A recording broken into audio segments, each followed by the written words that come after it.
ফের কোচবিহারের বাসিন্দাকে NRC notice অসম সরকারের। কোচবিহারের বক্সিরহাটের বাসিন্দা আরতি ঘোষকে এনআরসি নোটিশ অসম সরকারের। 1991 সালে অসমে দিয়ে হয় আরতি ঘোষের। 2018 সালে নাগরিকত্বের প্রমাণের জন্য নথি চেয়েছিল অসম সরকার। নথি দিতে না পারায় এনআরসিতে নাম উঠে গেছে বলে অভিযোগ।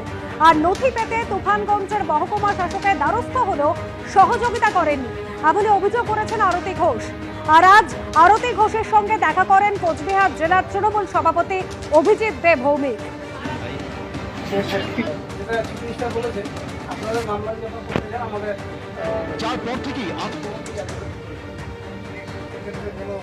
আমার বিয়ে হয়েছে বরপেটা রোডে। আমার সার্টিফিকেট, আমার বাবার 66 সনের ভোটার লিস্ট, আমার বাবা যে চাকরি করতেন সেটার অ্যাপয়েন্টমেন্ট লেটার সবই দেওয়া হয়েছে। কিন্তু ওনারা বলেছিল যে সত্যতা দিতে হবে, চাকরি যে উনি করে ওনার সেই সত্যতাটা লাগবে যে উনি হ্যাঁ চাকরি করতেছে। কিন্তু আমি সেই সময় সেটা পাইনি। এসডি অফিসে ওনার কাছে গেছি, দেয়নি উনি। আমি তো 19 সাল থেকে এখানেই আছেন, তারপর থেকে আমি আসামে যাচ্ছি, কিন্তু মাসে মাসে যাচ্ছি। এই এলাকার 60-এর দশকে যিনি প্রাইমারি টিচার সতীশ ঘোষ, তার মেয়ে আসামে বিয়ে হয়েছে।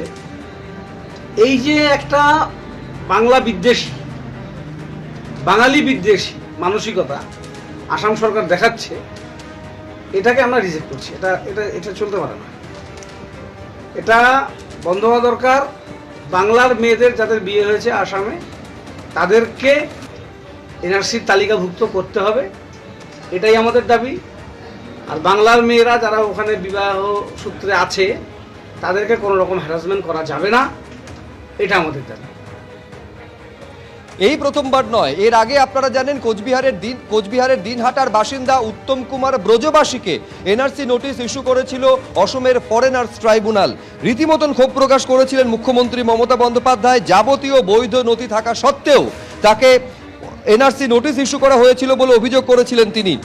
উত্তম কুমার ব্রজবাসীর বিরুদ্ধে 1971 সালের 24শে মার্চের পর কোনো বৈধ নথি ছাড়াই অসম সীমান্ত দিয়ে অনুপ্রবেশের অভিযোগ ওঠে।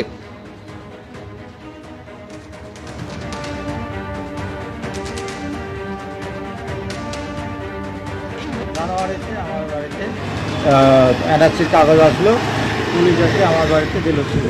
তারপরে আমি লোকের কাছে ডেকে তারপরে বললো এনআরসিকে।